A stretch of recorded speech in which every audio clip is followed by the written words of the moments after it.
күндүз жүрөт, анан кечинде куркулдап жатып алат. Ошентсем эле балапан чыгат деп ойлойбу, билбейм.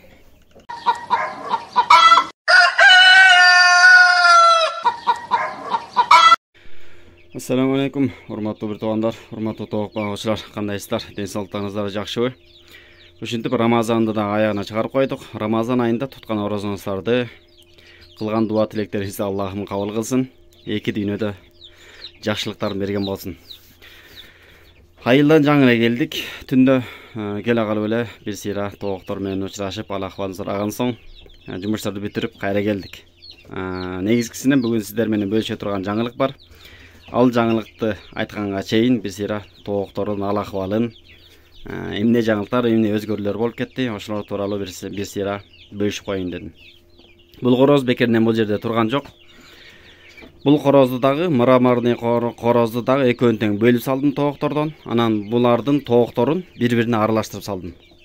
Себеби булар тоокторду кыйнап аткандай.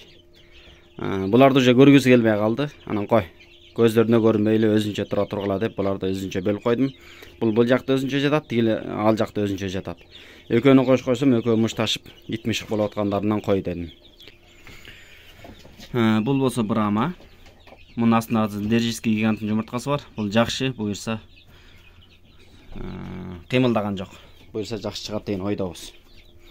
Эми айылга кетип атканда үйдөгүлөргө дайындап кеткем. Иши кылып мен келгиче тоокторумду кырып салбай, аман эсен карап турсаңар эле болду. Калганын эмне кылсаңар ошо кылгыла дедим эле. Тооктор мына ушул жерде булар аралаш. Мрамор менен брама, серебряный кох экөө аралаш. Минустардан мынакей жумуртканы чогултушпаптыр. Мына экинчи маселе. Бул тоок. Мына бул жаңы эле өлдү, бир аз эле болду өлгөнүнө. Делесин кармасаң, ысык боюнча. Эртең менен келсем жакшы эле болчу. Настроенияси деле жакшы болчу. Эсиңиздерде болсо, бул серебряный коктордун бирөөсү мурдада ооруган, аппетити жок, настроенияси жок, эч нерсе жегиси келбейт. Анан дарыласам деле болбой эле 2 күндөн кийин өлүп калган.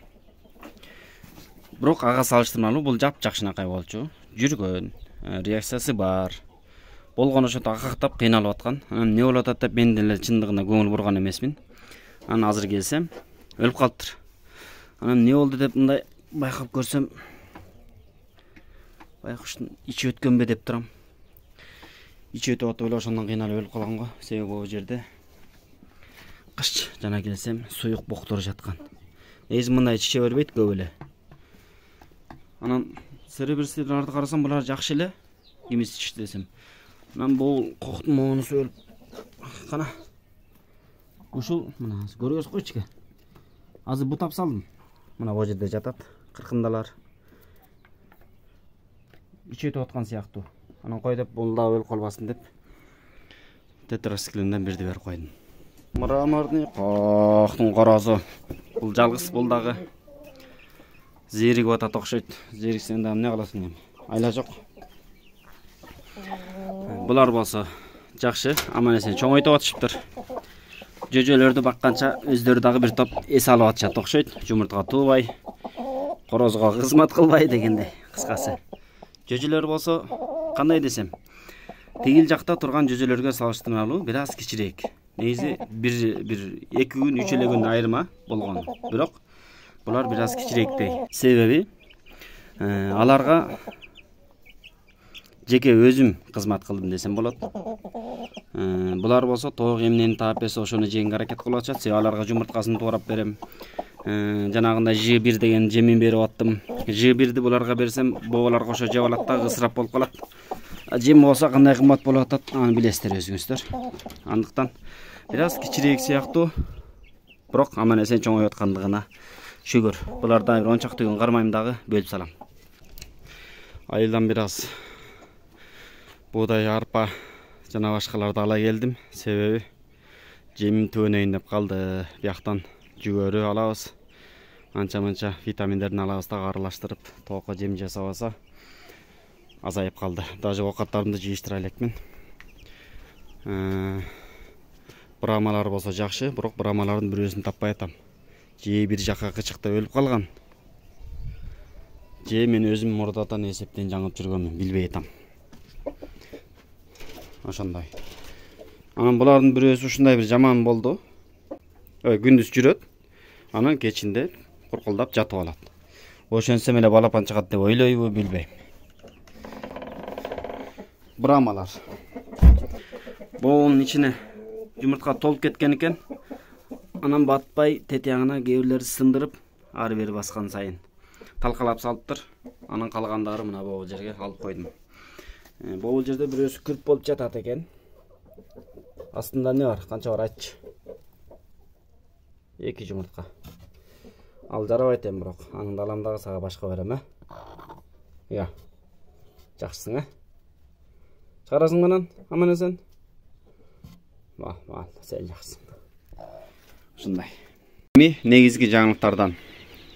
Бул негизги жаңылыкты тартканга чейин, эгер сыртты байкаган болсоңуздар, сыртта жамгыр жаап атат дегене.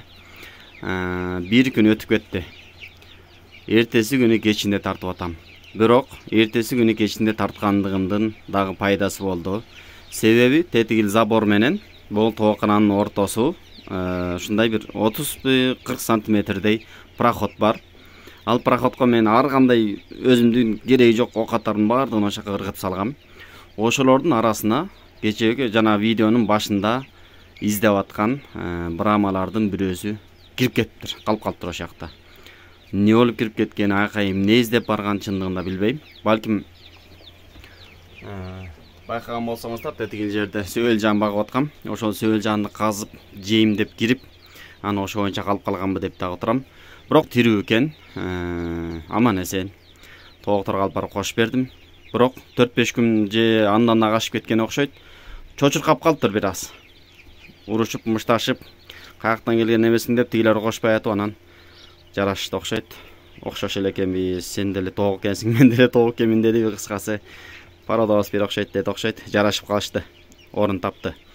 Эми ушуну айткычак деле ужаганча сүйлөбөйдүм, айланайын. Не деген адам болуп баратам. Өй! Айланайын, Тирүүсүңбү деги? Кое турчу, мен силер тууралуу видео тартып алайын десем, ишентесиңер да ана. Түш. Легорн деген парода. Эсиңиздерде болсо, мурунку видеодо бул жерди 2-нчи этаж кылып жасаганмын. Ошондо алып келем деп аттым эле, бирок алып келе албай калып, жумуштар менен жүрүп калып, кечеги эртең менен алып келдим. Легорнду баккандар биздин эле районда жашашат экен. Жакын жерде үйүнө барып көрдүм. Үйүндө бир гана ушул легорн эмес, башка пародалар дагы бар экен.